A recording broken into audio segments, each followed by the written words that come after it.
Because they gave him up to them. Christ was a Jew, he had purpose in Israel. It was beyond what the religious leaders allowed to happen to him simply because they knew he was the promised seed and tried to get rid of him. But God had it all in control. Jesus was meant to give his life. God planned it from the time of Adam when he told him he would send a Redeemer. Even the Feast of Israel and the holy days point to the life of Christ, which fulfilled them precisely. And the believing Jews were never blamed for the death of Christ. They were blessed and filled with power from on high, just as Jesus had spoken to them after he was risen from the dead. They went out into the whole world proclaiming the gospel of salvation, which message today is still being broadcast to the world. Ultimately, the ones who are to blame for the death of Christ are those who never put their trust in him. The blame goes generally to the elite class of the Jews at the time. They were under the thumb of Rome and they had some pretty interesting, dangerous situations to deal with. Jesus was indeed a rebel from their perspective, stirring up the populace against the Jewish leaders, scribes and Pharisees. The Roman destruction of Jerusalem was not happening largely because of the cooperation of those same Jewish authorities. Additionally, Jesus was not exactly trying to go easy on them, calling them many things more closely related to the devil than to God. So, they were justly insulted by Jesus and they feared the Romans would clamp down on the entire population if he was not stopped. It's better for one man to die for the people than that the whole nation perish. JN 1150. Thus, they convinced Pilate to have Jesus executed. We have a law, answered the Jews, and according to that law he must die, because he declared himself to be the Son of God. When Pilate heard this statement, he was even more afraid. JN 19-7-8. Clearly, in John's Gospel, Pilate is quite reluctant to kill Jesus and only does so after the Jewish leaders threaten to go over his head to Caesar. Remember though, those narratives are all written from the perspective of the followers of Jesus himself. We don't really know what other kinds of details were happening at the time. For example, the Romans were regularly executing people by torture and crucifixion for being rebellious.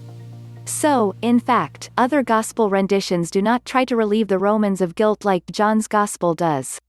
You will find several conflicting opinions on this issue, but I will give you mine. I think that it is rooted in the shift in identity from Christianity as a subset of Judaism to Christianity as a separate religion. A lot of it is rooted in the Gospel of Matthew, so I should probably start there. Many Christians regard Matthew as the most important gospel account, and for much of history, it was assumed to have been the first to be written. The general scholarly consensus today is that Mark, once assumed to be a summary of Matthew, was actually the first one written, and that Matthew was an expanded version, written by someone who had a copy of the Gospel of Mark sitting in front of him as he wrote.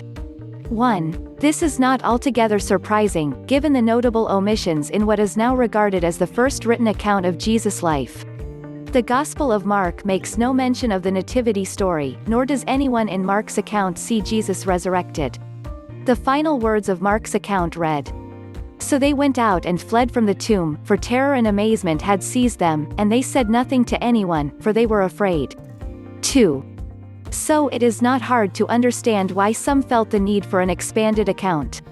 While we don't know who wrote any of the Gospels, it is clear that whoever wrote the Gospel of Matthew was a well-studied Jew. Not only does he expand the account of Jesus' life, he continually ties in the events of his life to Old Testament prophecy, showing how Jesus was a fulfillment of promises made in the Hebrew Scriptures.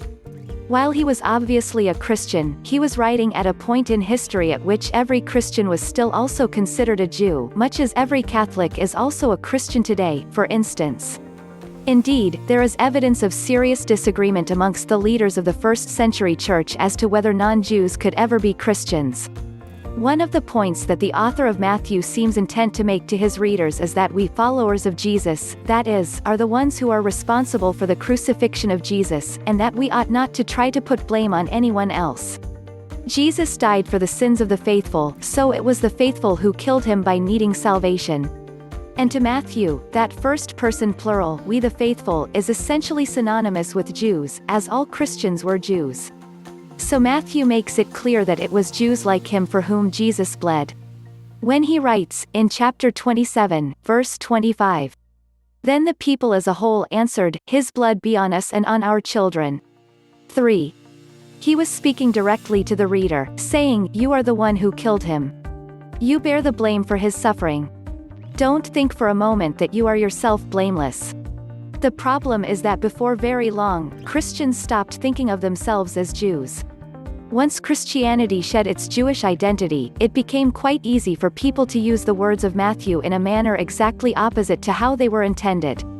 Instead of reading an indictment of their own sin and iniquity, they saw a way to shift the blame to someone else. This managed to combine with a series of other factors that made Jews particularly easy targets for bigotry to form a perfect storm of antisemitism. Not only did Jews appear to be a supranational community in a way that many people feared in the age of nationalism, but the Bible actually appeared to say that they were the ones who bore the blame for the death of Jesus. When you were already looking for an excuse to burn down and terrorize Jewish communities, little more was needed.